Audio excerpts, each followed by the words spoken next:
Apa gunanya Anda baca dari awal sampai selesai sebuah kitab suci, tapi di dalamnya Anda tidak mengerti apa-apa?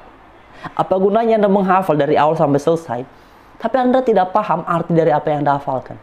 Karena itulah harus diingat bahwa sejak semula, bahkan berdasarkan juga pernyataan Alkitab, bahasa itu berasal daripada Allah sendiri, dikaruniakan kepada umat manusia untuk digunakan dalam berkomunikasi. Demikianlah juga mengenai Alkitab kami yang ditulis di dalam bahasa Ibrani dan bahasa Yunani, bisa diterjemahkan ke dalam bahasa Indonesia dan berbagai bahasa suku, berbagai bahasa di negara-negara yang lain. Intinya adalah agar firman itu bisa terkomunikasikan, tersampaikan, dan dimengerti oleh setiap orang yang mendengar, menerima, dan membacanya.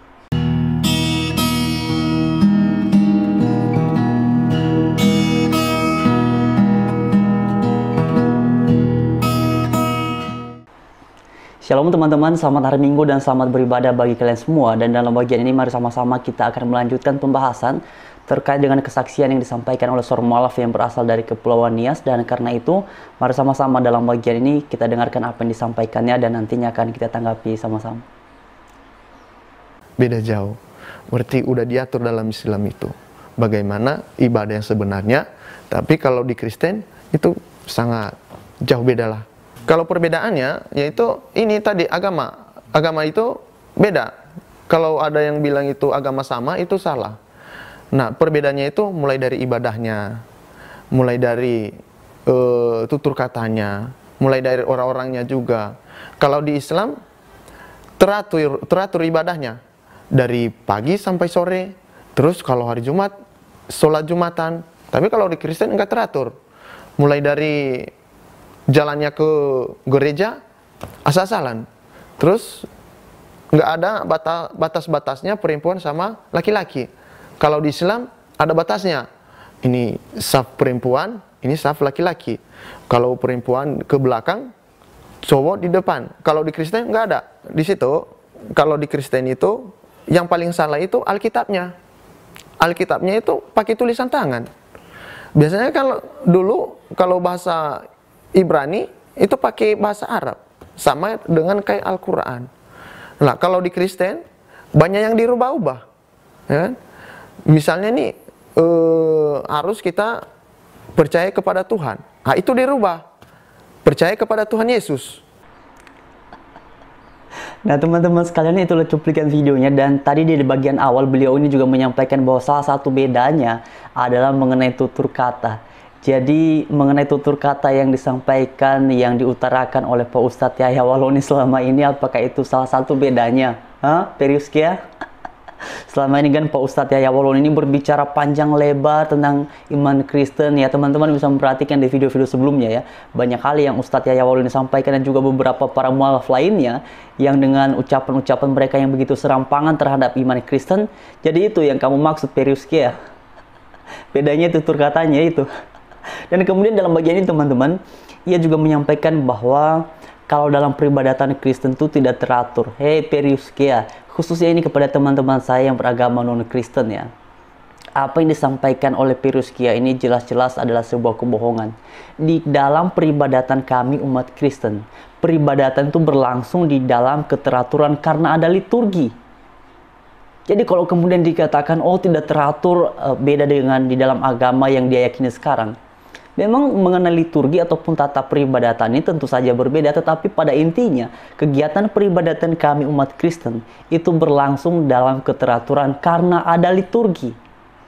Jadi semuanya dari awal sampai selesai teratur, tidak seperti yang disampaikan oleh Perius ini. Dan bahkan juga dalam bagian ini yang mengatakan, oh kalau di dalam keyakinannya itu kan dipisah, ada posisi, ada saf laki-laki, ada saf perempuan, sedangkan kalau di dalam agama Kristen itu enggak. Memang sebagian besar gereja juga tidak membuat hal seperti ini, tetapi jangan lupa Periuskia, apalagi Anda itu berasal dari Kepulauan Nias, Anda tentu tahu bahwa di gereja-gereja di Nias pada umumnya itu kan ada saf laki-laki, saf perempuan, tetapi bukan berarti perempuannya di belakang, laki-lakinya di depan. Biasanya sebelah kanannya adalah laki-laki, sebelah kirinya adalah perempuan. Nah sebenarnya begini, kenapa di dalam keyakinan umat Kristen atau dalam gereja-gereja sekarang tidak lagi membuat, oh ini perempuan harus di sini, laki-laki harus di sana.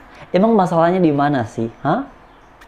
Emang persoalannya kalau misalnya laki-laki dan perempuan itu duduk berampingan di dalam kegiatan peribadatan, itu persoalannya di mana? Apakah kemudian laki-laki dan perempuan tidak boleh duduk sama-sama dalam kegiatan peribadatan? Apakah itu nanti akan mengganggu fokus? Ya tergantung.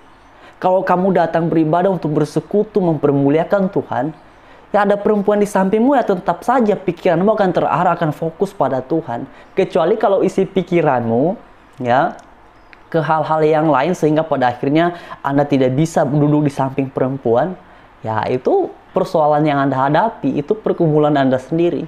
Tetapi pada dasarnya di dalam kegiatan peribadatan umat Kristen, salah satu sebab mengapa kemudian tidak lagi perlu untuk dipisahkan laki-laki harus di sebelah sana, perempuan harus di sebelah sini, laki-laki harus di belakang atau harus di depan dan segala macamnya. Karena memang ingat ya, setiap orang yang datang beribadah di gereja, itu tujuan utamanya adalah untuk bersekutu bersama dengan orang-orang yang lain, mempermuliakan Tuhan. Jadi orientasi utama kegiatan peribadatan umat Kristen itu periuskia. Sekalipun Anda pernah menjadi Kristen, mungkin Anda tidak tahu akan hal ini. Dan mengenai ucapan Anda bahwa Alkitab itu telah diubah-ubah dengan segala macamnya, tadi Anda juga mengatakan bahwa oh itu ditulisnya seperti dalam bahasa Arab, bahkan ditulis tangan tadi seperti Anda sampaikan ya. Periuskia dengar. Alkitab kami orang Kristen, dari kitab Kejadian sampai kepada kitab Wahyu, itu ditulis dalam dua bahasa yang paling utama. Nanti sedikitnya ada bahasa Aram. Tetapi yang paling utama adalah ditulis dalam bahasa Ibrani, khususnya semuanya adalah Perjanjian Lama, dan juga kalau Perjanjian Barunya ditulis dalam bahasa Yunani. Perjanjian Lama dalam bahasa Ibrani, Perjanjian Baru dalam bahasa Yunani. Lalu mungkin nanti teman-teman yang lain yang berasal dari agama non-Kristen akan bilang, oh tuh kan, itu diterjemahkan. Sekarang makanya ada umat terjemahan katanya ya. Dengar, bahasa itu Tuhan berikan kepada umat manusia agar manusia bisa berkomunikasi satu dengan yang lainnya, dan juga agar manusia bisa mengerti tentang apa yang disampaikan oleh Tuhan. Karena itulah Tuhan menggunakan bahasa yang mudah dimengerti oleh manusia. Memang pada zaman penulisan Alkitab di bawah bimbingan Tuhan sendiri, ya ditulisnya dalam bahasa Ibrani karena penulisnya adalah orang Ibrani dan karena penerima pertamanya adalah orang Ibrani. Sama halnya dengan Perjanjian Baru yang ditulis dalam bahasa Yunani, itu karena bahasa pengantar pada masa itu umumnya adalah bahasa Yunani. Jadi kenapa kemudian sekarang Alkitab kami bisa diterjemahkan ke dalam berbagai bahasa? Ingat ya, Alkitab itu adalah firman Allah. Dan firman Allah ini akan dimengerti, akan dituruti, akan mengubahkan manusia bila manusia membacanya dan mengerti akan apa yang tertulis di dalamnya. Sekarang begini, kalau misalnya tidak diterjemahkan ke dalam bahasa Indonesia, lalu Anda baca, apa gunanya Anda baca tapi Anda tidak tahu apa-apa tentang apa yang Anda baca? Dan mengenai ucapanmu periuskia, oh diubah-ubah. Anda mulai lagi nih ngarangnisasi ya. Anda belajar dari siapa itu diubah-ubah? Nanti dulu lah kita berbicara Alkitab ini, Alkitab Kristen ya. Sebaiknya Anda pelajari dengan baik kitab suci yang Anda punya sekarang ini, di dalam keyakinan agamamu sekarang ini. Kenapa itu banyak variasinya? Dan katanya semuanya benar. Silakan lihat periuskia video sebelum ini. Ada beberapa video sebelum ini tuh. Lihat dengan baik. Mengapa? Mengapa ada versi? Ada versi itu, versi ini, riwayat itu, riwayat ini. Berbeda dengan Alkitab kami orang Kristen. Semua riwayat dalamnya sama. Yang bedanya hanya satu. Ditulis dalam bahasa yang berbeda. Tetapi pesan yang tersampaikan itu yang menjadi substansinya.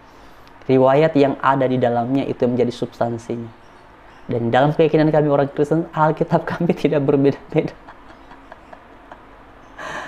Aduh, periuskia, kamu ini bisa aja ya. Bisa aja kamu ya menyampaikan sesuatu yang jelas-jelas tidak benar, dan ini sebenarnya sekaligus menunjukkan bahwa Anda tidak mengerti apa-apa tentang iman Kristen.